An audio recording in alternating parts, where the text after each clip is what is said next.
I picked up this BMW for $2,000. I'm going to be going through the whole car, see how much it takes to get it running.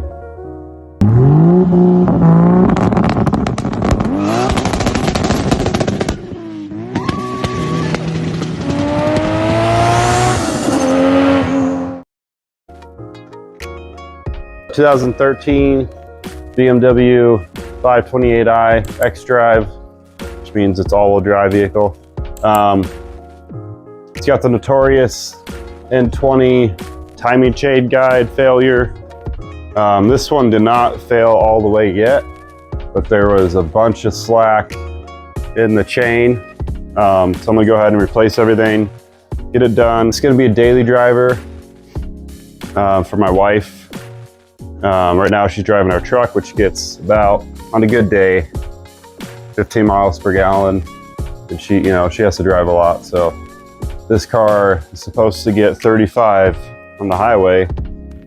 So from 2011 to 2015 were the problem child engines. And the only problems they really had were just the timing chains stretching and the guides failing. Mainly the chains would stretch because your guides were failing.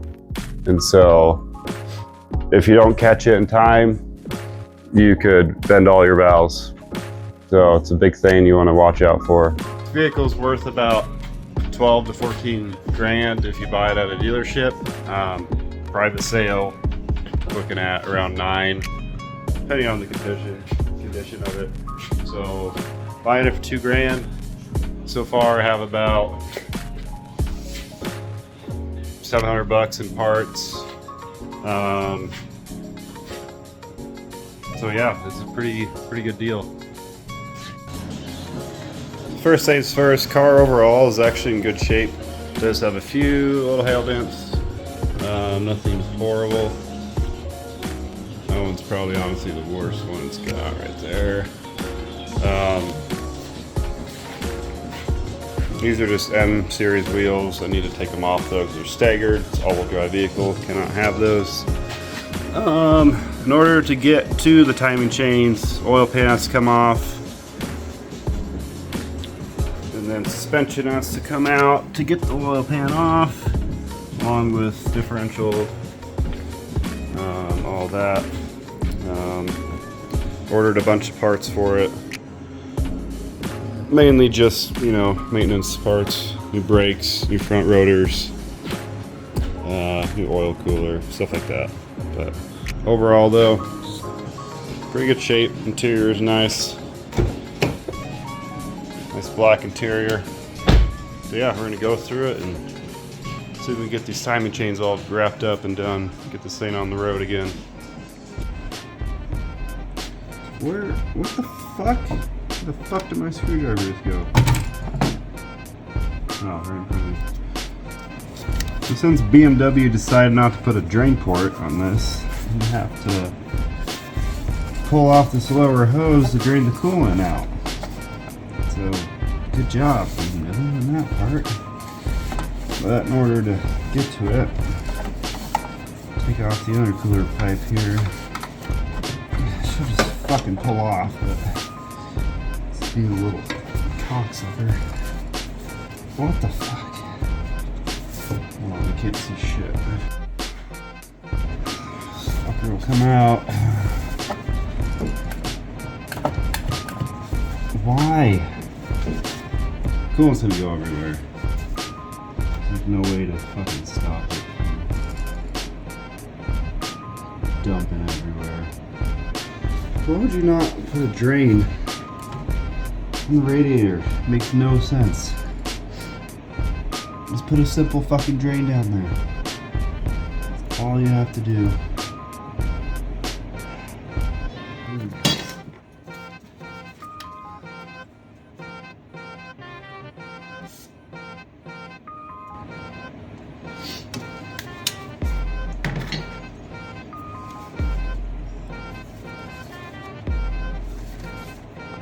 This fucking cover off. Fucking hate Audi and BMW. They're plastic radiator fittings and coolant pipe fittings, they always stick to each other and you can never get them off easily.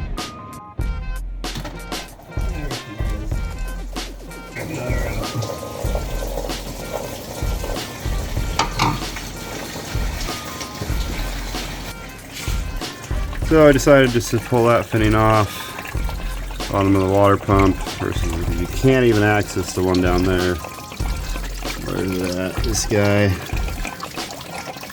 But it's just a fucking disaster, dude. It gets everywhere. Drain that out.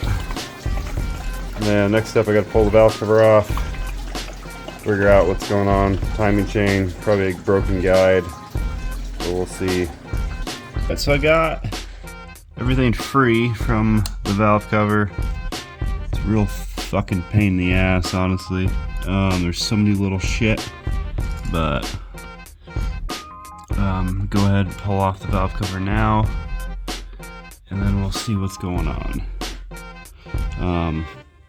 My guess is guides fell apart. I mean, if you look in here right now, can't really see right now, but it's pretty fucking nasty in there. When I changed this oil, it was just pure sludge. So they obviously did no maintenance on this thing. Forgot to change your oil, but I think she'll be fine overall. Like I said, let's pull this valve cover off and see what actually happened. This is why you change your oil. I don't know if you guys can see that nasty sludge shit. I mean, this oil probably hasn't been changed in probably like 20,000 miles. I don't even know. That's nasty. That shit. Change your oil. So I got all new timing components here. The upgraded guides, got new chain, new crank sprocket, reusing the old variable valve timing sprockets. They're still in good shape, nothing wrong with them. Here's the old guides. As you can see, this plastic shit's brittle as shit. And also this chain is stretched. So when I had it on, when it was on here, you could actually see that the chain was not aligned right, because these guys are so worn out. I'm also doing the oil pump and the balance shaft sprocket assembly. These don't, from what I've heard, these don't fail as often, but since you're already tearing the whole engine apart, might as well just replace them. I already have that one in. See it down there. Got it in. New sprocket in there. New guides. New tensioner, obviously. So I'm gonna go ahead and put this new one in and get it all timed up. Alright, drop this in.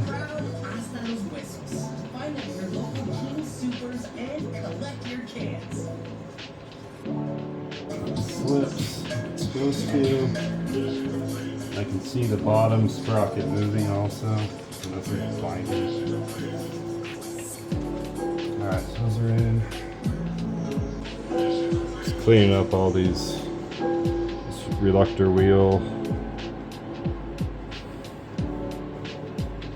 You want to try to get the surface as dry as you can, since it's a I don't know what you would call it. I guess it's just called a slip and torque setup. You want everything to grab when you torque everything down. The cam bolt.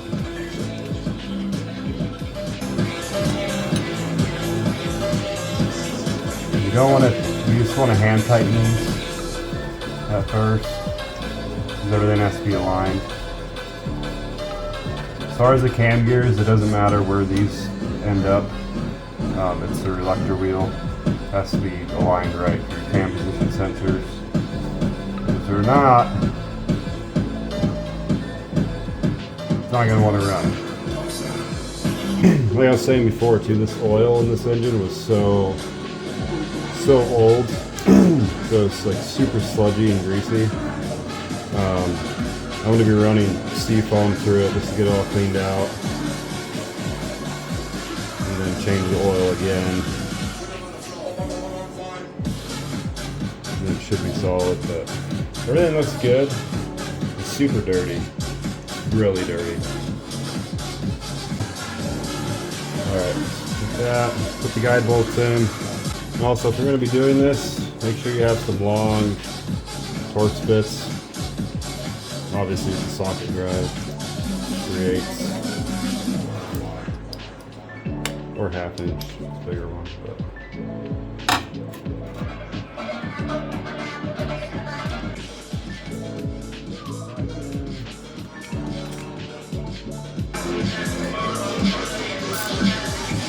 super small ones are going to be, you know, probably about 5-6 foot-pounds. Same thing on this guy. You want to get it dry, because this is going to be holding together all your main lower timing components, the balance shaft and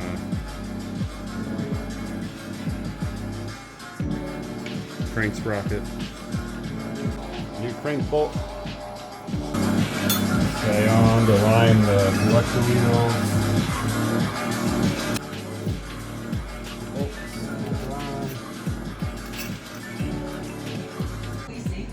Alright, so we got all that on. I'm going to tighten these down. The tools are scattered all over the fucking place. Fuck is my pen?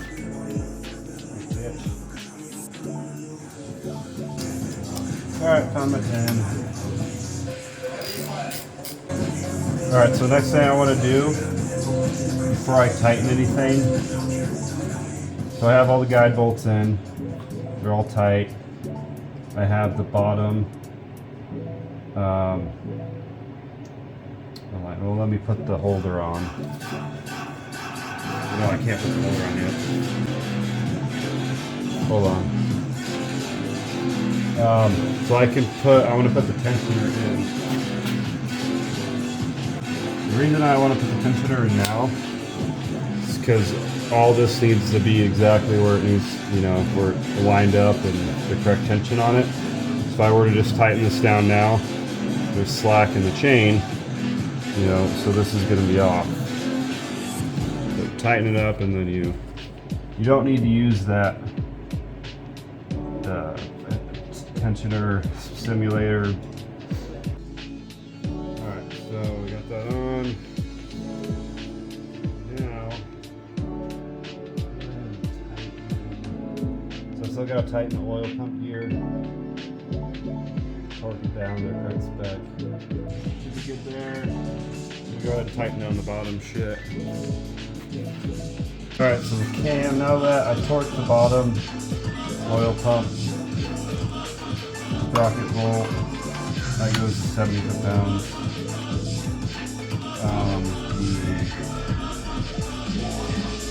The camshaft adjusters are 40, and then an additional 55 degrees. You can get an angle gauge on here.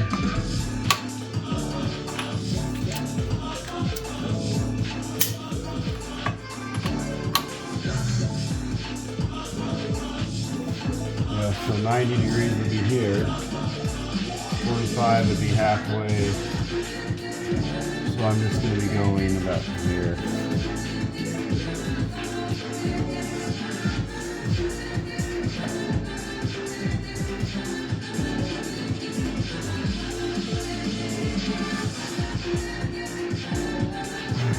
Back to there.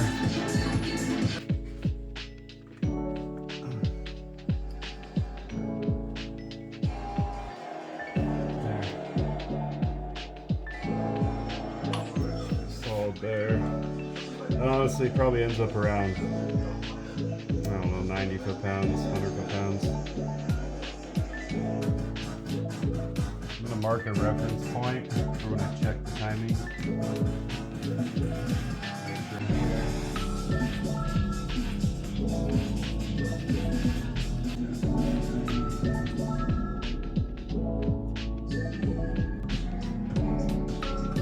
Alright, so this crank bolt, this guy's ultimately it ends up being torqued about 300 and some foot-pounds. First initial torque is to 74 foot-pounds. Bucket torque it, gears.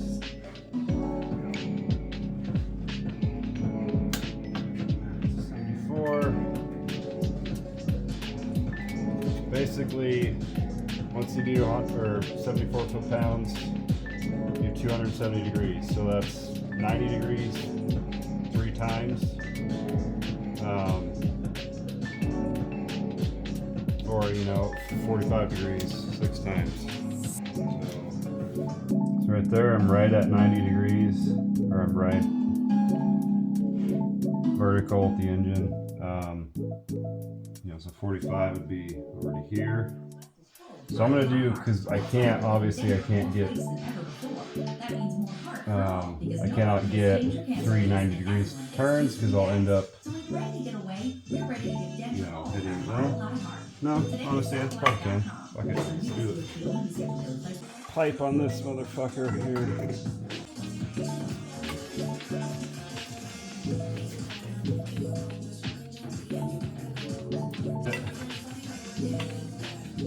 Close, you're gonna be good. Again.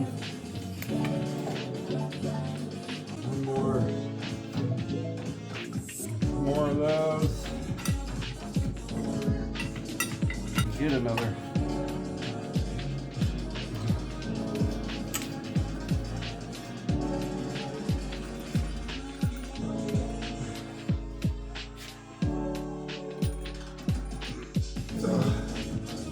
Honestly, that's all I can get. That's gonna be over like 400. So I wasn't able to get the full 3. So that motherfucker's tight. And that's like a 4-foot bar. So I'm easily doing over 300 foot-pounds on this bolt. Doesn't call that good. I don't want to fucking break anything.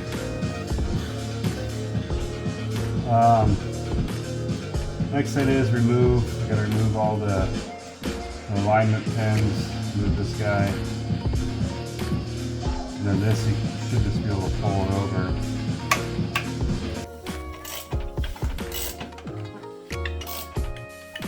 Basically, we got 2 rotations on the crankshaft.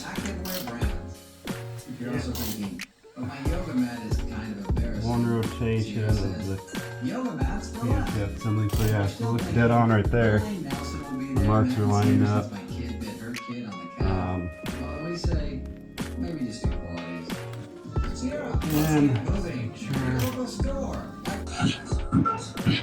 All right, guys. So I got timing guides, new timing chain on.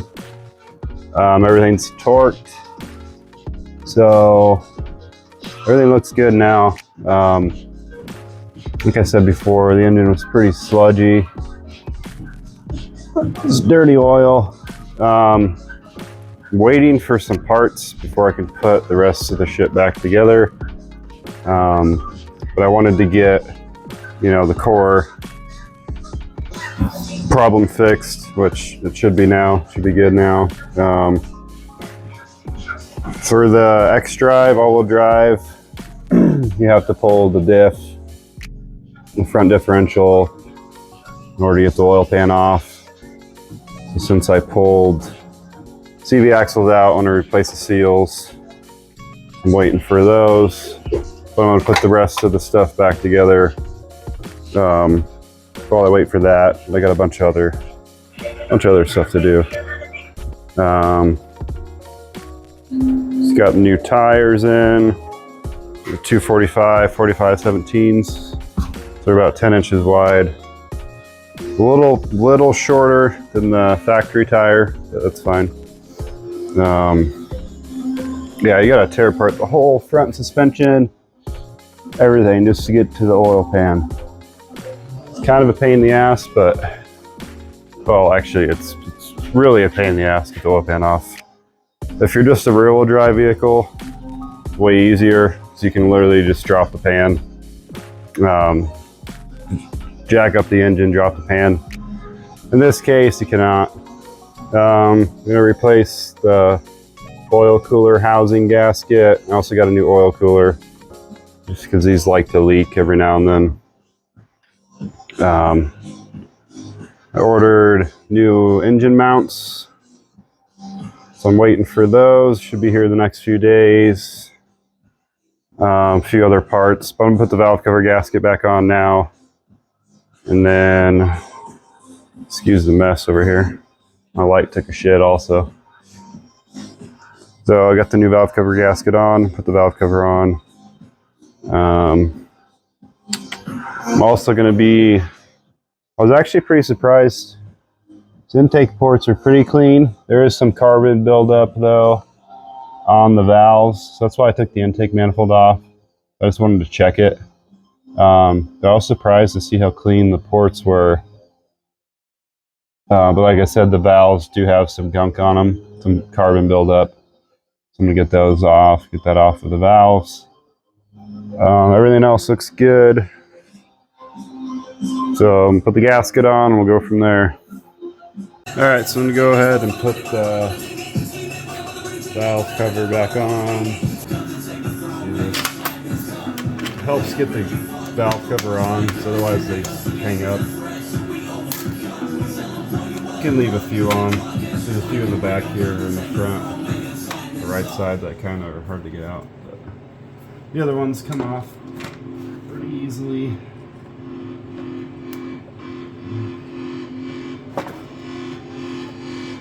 These gaskets get brittle as shit. They literally just break apart. So every time you pull off these type of valve covers, I mean, really any valve cover, unless it's a newer gasket, just replace it. Otherwise, you're gonna have leaks everywhere. So that's gonna be it for this talk. So that's it for this video. Like I said, I'm waiting for parts. The parts will be showing up here in a few days, so I'm gonna try to wrap this car up by the weekend. I think I'll be able to get it done. Next video I do in the car, I'm gonna be doing some cosmetic improvements to the car, blacking out trim, smoking tail lights, painting the wheels. But I'll do a finished product of the video, just kind of see how it all turned out. I hope you enjoyed watching. Oh, by the way, if you do watch this video, I have like, man, I don't even know, like 90% of people watching these videos are not subscribing. So go ahead and do that. Thank you.